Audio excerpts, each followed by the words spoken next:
मुक्ति के दाता सतगुरु ये भटकत प्राण फिरंदा, उस साहिब के हुक्म बिना नहीं तरवर पाथ हिलंदा।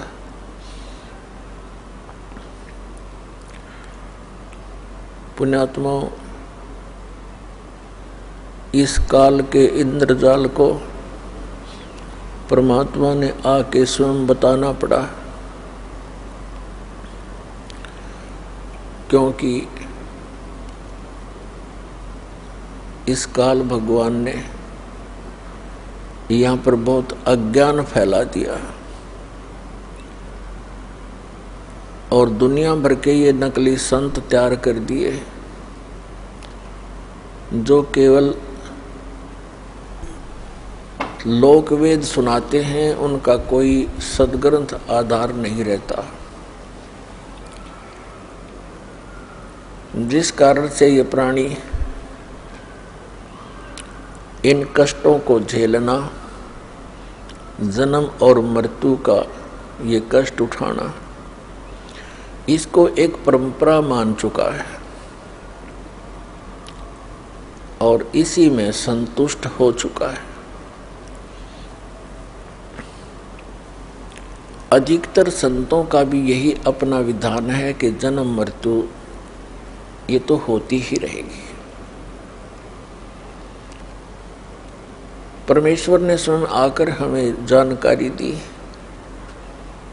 वो हम सभी आत्माओं के सृजनहार हैं, वो हमारे परम पिता हैं, वो हमारे जनक हैं। कबीर भगवान, कबीर अल्लाह, कबीर जुलाहा, कबीर धानक जो काशी में बनारस में आए थे, ये स्वयं परमात्मा है।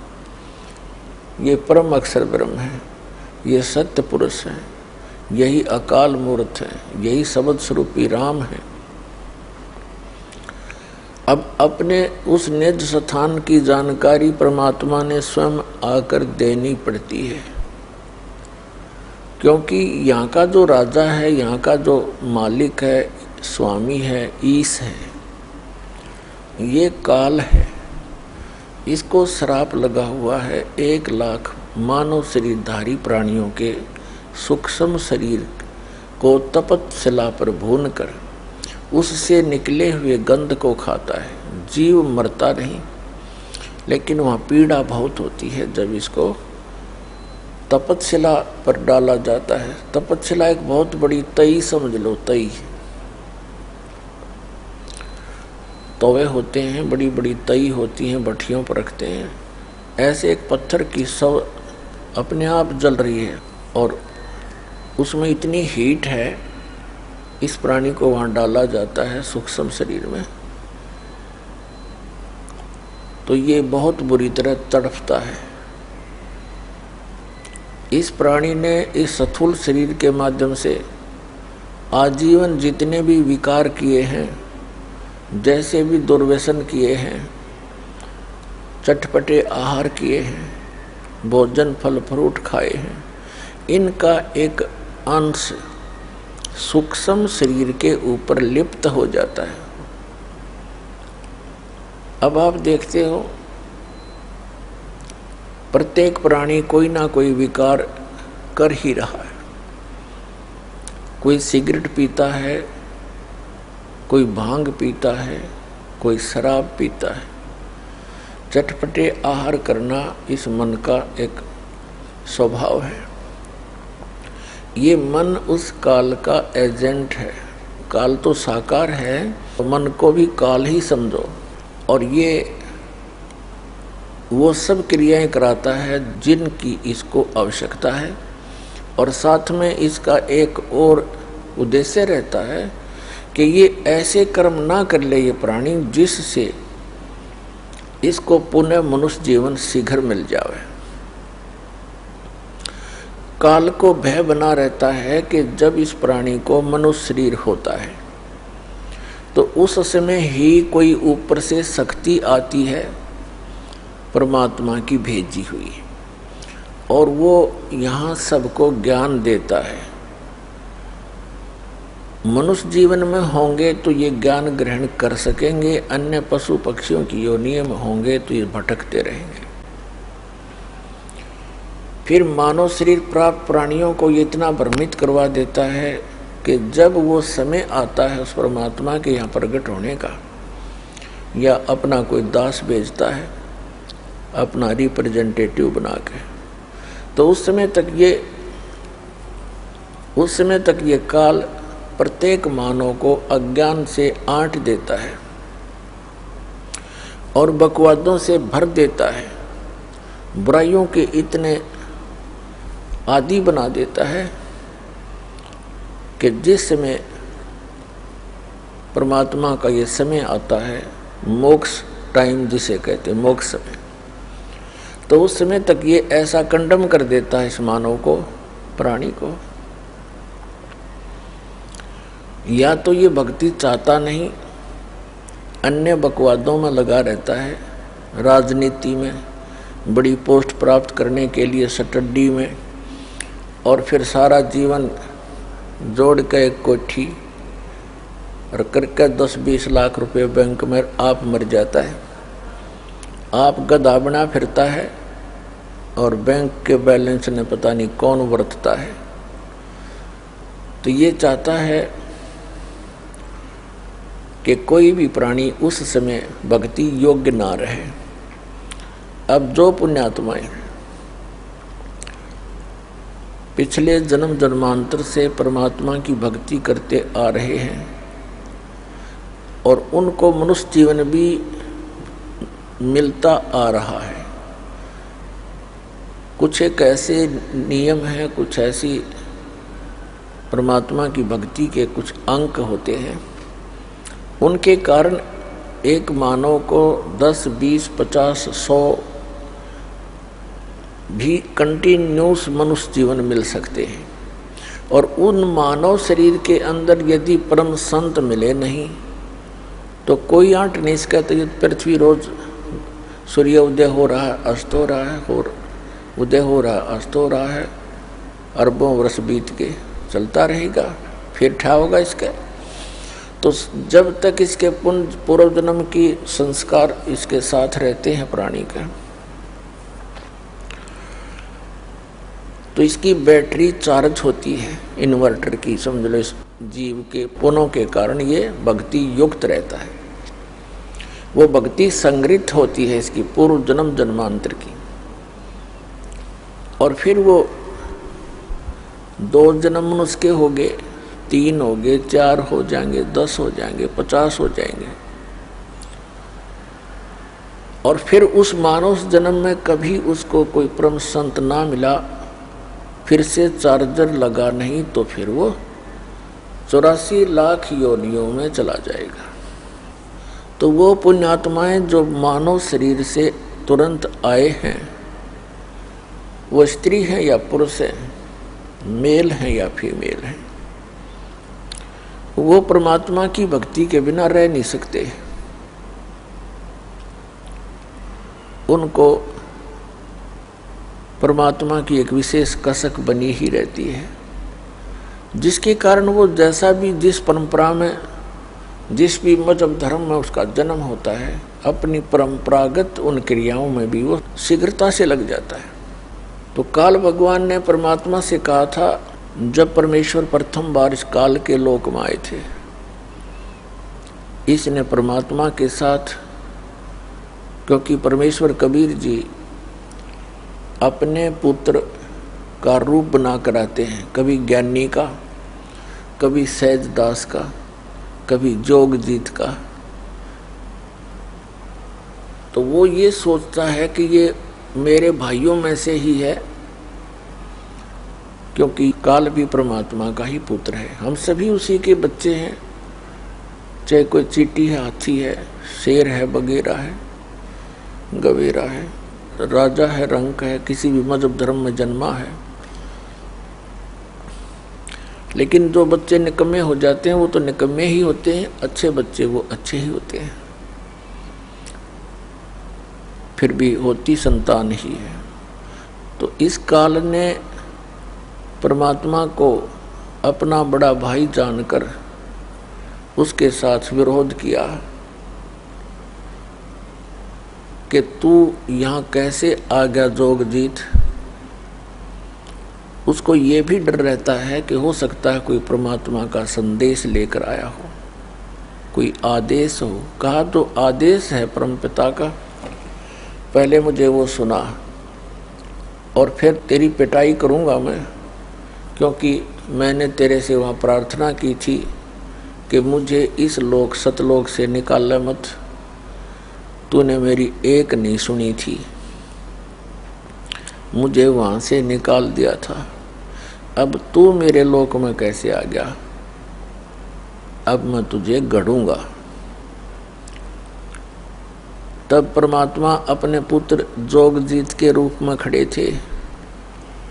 इससे कहा कि सुन ले आदेश परमपिता का।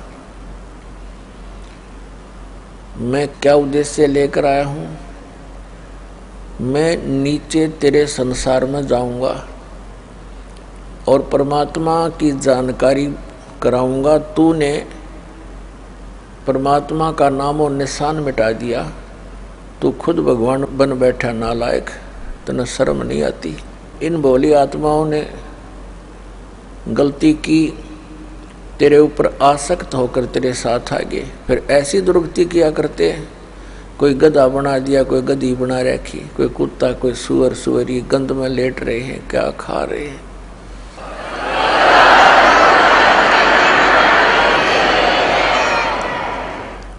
मैं नीचे जाऊंगा, परमात्मा का आदेश है, और सबको बताऊंगा कि ये भगवान नहीं है जिसको तुम भगवान जानकर पूज रहे हो। ये काल है, ये तुम्हें खाता है, तेरी पोल पाड़ का आऊंगा। तब इसने सोचा ये तो मेरा नाश करन आ गया, मेरी खेती उजाड़ेगा। तो इस काल ने परमात्मा को जोगजीत समझ के उसके ऊपर ऐसे झपट्टे जैसे अभी मार डालेंगे। परमात्मा ने अपनी प्यारी आत्मा धर्मदास जी को ये ज्ञान देते हुए कहा कि धर्मदास जी, जिस समय उस काल ने मेरे ऊपर अटैक किया, आक्रमण किया, मैंने सतनाम का सिमरण कर दिया। पुण्यात्माओं, वो परमात्मा हमें भी सतर्क करना चाहते हैं कि जो प्यारी आत्मा परमात्मा की शरण में आ गए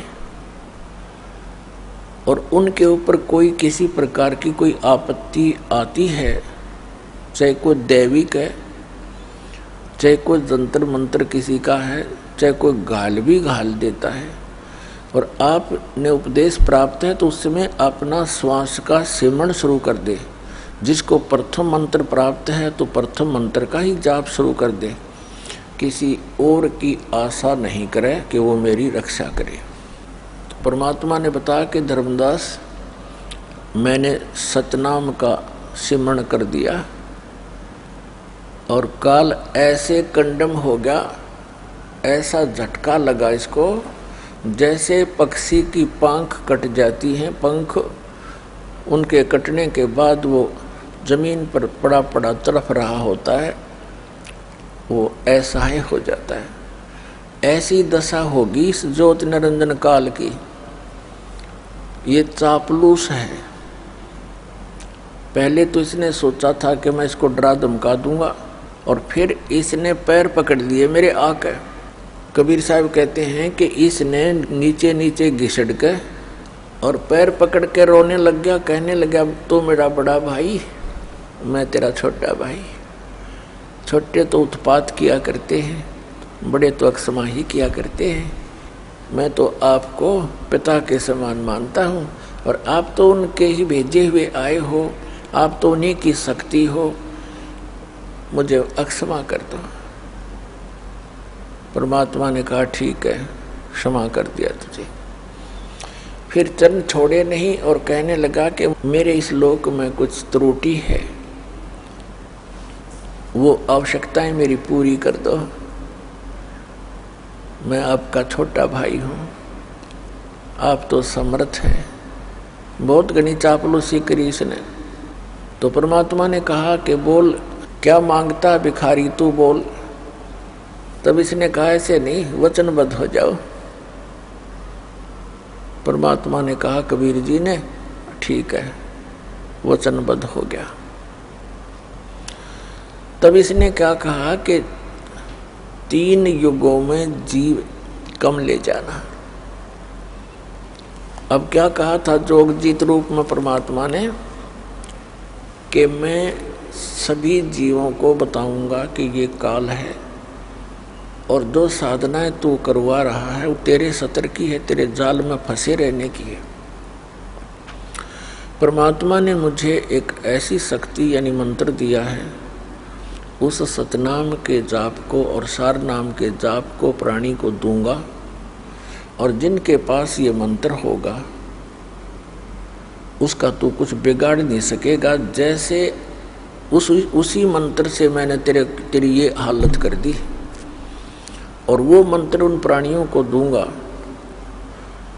जिनके पास ये मंत्र होगा, तो उनके निकट नहीं जा सकेगा, और सबको सतलोक ले जाऊंगा सतनाम दे करके। तो इसने फिर प्रार्थना की कि 3 युगों में जीव कम ले जाना। चौथा युग जब कलयुग आवे, तब तो शरण जीव बहु जावे। ऐसा वचन हर मोय दीजे, तब तुम गवन संसार ही कीजिए। तब परमात्मा ने कहा ठीक है। और दूसरा ये कहा था कि आप बलपूर्वक ना ले जाना,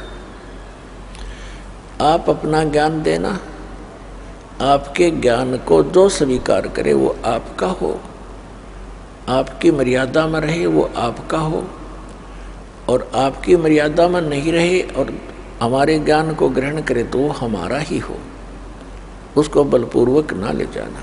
परमात्मा ने कहा ठीक है भाई, तथास्तु, ऐसे ही होगा, क्योंकि मालिक को पता है जब मेरा ज्ञान कोई नहीं मानेगा कोई, तो मेरे साथ चलेगा कौन, और मेरी मर्यादा में नहीं रहेगा तो न मैं वहाँ के क्या करूँगा ले जा करके ऐसे मूर्खों को। ऐसे तुम पहले थे वहाँ पर, गलती करके यहाँ फिर आ पड़े, तो ऐसे वो मालिक ले जाना भी नहीं चाहता। और दूसरे हम सब इच्छा से यहाँ आए हैं, सब इच्छा से वहाँ जाएंगे। जब परमात्मा ने कह दिया तथास्तु, तब उसी समय तेवर बदल गया। यहाँ सभी प्राणियों का ऐसा ही स्वभाव है। जैसे भस्मागिरी ने भगवान शिव जी के द्वार पर 12 वर्ष तक सिरासन पर तपस्या की, ऊपर न पैर नीचे न सिर करके। जब भगवान शिव ने पूछा कि क्या चाहते हो भक्त, वचनबद्ध करवा लिए और कहा ये भस्म कड़ा दे दो। जब भस्म कड़ा दे दिया भगवान शिव ने, अगले तेरी शायद बोले तैयार, वो एकदम त्योर बदल गया। नहीं जब करबद्ध खड़ा था, हाथ जोड़े था, तो यहाँ ऐसा ही स्वभाव प्रत्येक प्राणी का बन गया, क्योंकि यथा राजा तथा प्रजा हो ही जाती है। यहाँ का ये राजा है, हमारे अंदर ये मन इसी का अंश है, तो ये हमारी सबकी एक जैसी वृत्ति होगी। तो इसने कहा कि जाओ जोगजीत बेसिक संसारा, जीव न माने कहा तुम्हारा।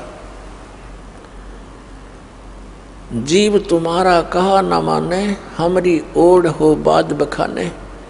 ऐसे रंग दूंगा इनको उल्टे ज्ञान ते, ऐसा परिपूर्ण कर दूंगा, ठोक दूंगा, भर दूंगा इनको। जब तुम जाओगे चौथे युग में, कलयुग में, तो उस समय तक तो ये भक्ति योग्य छोड़ दूंगा कौन नहीं इनको, या तो नास्तिक बना दूंगा या विकारी बना दूंगा, फिर अन्य पूजाओं पर लगा दूंगा अपने दूत भेज के। 12 पंथ करूं मैं साजा, नाम तुम्हारा ले करूं आवाजा। 12 पंथ नाम जो ले ही, सो हमारे मुख आन समोही। और अनेक पंथ चलाऊं, या विद जीवों को भरमाऊं। तीर्थ व्रत जप तप मन लाऊं, और देवी देवल धाम पुजवाऊं। ये नरे तीर्थ बनवा दिए, नरे धाम बनवा दिए, और ऐसा पाठ पढ़वा दिया नकली संतों, ऋषियों, महर्षियों, आचार्यों और शंकराचार्यों द्वारा कि तीर्थों की पूजा कर, धामों पर माथा टेक, कल्याण हो जाएगा। अरे हमारे सदग्रंथ क्या बताते हैं, हमारा विधान क्या बताता है भगवान का? पवित्र चारों वेद, पवित्र श्रीमद् भगवत गीता और पवित्र वो सच्चिदानंद घन ब्रह्म की वाणी, कबीर वाणी, ये विधान है परमात्मा का। तब परमात्मा ने कहा था जब कलयुग बीत जाएगा 5500 वर्ष, उस समय हम जाएंगे वहां पर और तेरे सभी पंथों को मिटा करके एक बना दूंगा। मेरे बच्चों को जो तूने डिवाइड करवा दिया होगा उस समय, क्योंकि सतयुग, त्रेता, द्वापर तक अन्य कोई धर्म मजहब नहीं था। इस कलयुग के ये ज़्यादा से ज़्यादा 2-2.5 हजार वर्ष, अब जो आज से 2-2.5 हजार वर्ष उसके बाद ही हम विभाजित हो गए। लगभग 2520 वर्ष पूर्व हिंदू धर्म के प्रवर्तक आदि शंकराचार्य का जन्म हुआ और 32 वर्ष वो रहा संसार में, फिर उसकी मृत्यु होगी। उसके बाद फिर 2012 वर्ष हो गए ईसा जी के जन्म को। 30 वर्ष की उम्र में उसकी मृत्यु हो गई थी और लगभग 1400 वर्ष हो गए हैं इस मुसलमान धर्म को, हजरत मोहम्मद जी के जन्म को। और सिख धर्म जो है ये परमात्मा के कबीर जी जब प्रकट थे उसी समय नानक साहिब जी भी उनके समकालीन थे। अब इस काल ने हमें कैसे बिचला दिया। आदरणीय नानक साहिब जी ने कोई धर्म नहीं बनाया था, धार्मिकता को बढ़ाने के लिए, पुण्य कर्म बढ़ाने की एक विधि बताई थी। और सिख का अर्थ शिष्य होता है, शागिर्द होता है। और फिर आगे चल के ऐसे प्रारूप बिगड़ ही जाता है। अब जैसे परम पूज्य कबीर परमेश्वर जी ने, कबीर कोई समुदाय नहीं बनाया उन्होंने, कबीर कोई धर्म नहीं बनाया, कबीर पंथ। पंथ का अर्थ होता है वो मार्ग जो कबीर परमेश्वर जी ने मार्गदर्शन किया भक्ति के विषय में, अध्यात्म के विषय में। और जो साधनाएं उन्होंने प्रमाणित किया कि इन साधनाओं से मोक्ष होगा। यदि हम उन्हीं साधनाओं को कर रहे हैं और परमात्मा के बताए मार्ग पर चल रहे हैं तो हम कबीर पंथी हैं, यानी कबीर जी के द्वारा दिए गए उस मार्ग पर चल रहे हैं। और यदि हम उस मार्ग पर नहीं चल रहे हैं, वही साधना नहीं कर रहे हैं, उसी तरह हम अपनी क्रियाएं नहीं कर रहे हैं, तो हम बेसिक कबीर पंथी कहलाते हैं। हमारा पंथ कबीर जी वाला नहीं है, हम विपरीत मार्ग पर चल रहे हैं, कह रहे हैं कबीर पंथी। तो कहने का भाव यह है कि काल ने अभी करना था सारा काम, इसने कलम तोड़ रखी है। उसके बाद ये बना दिए कि इतने संत, ओहो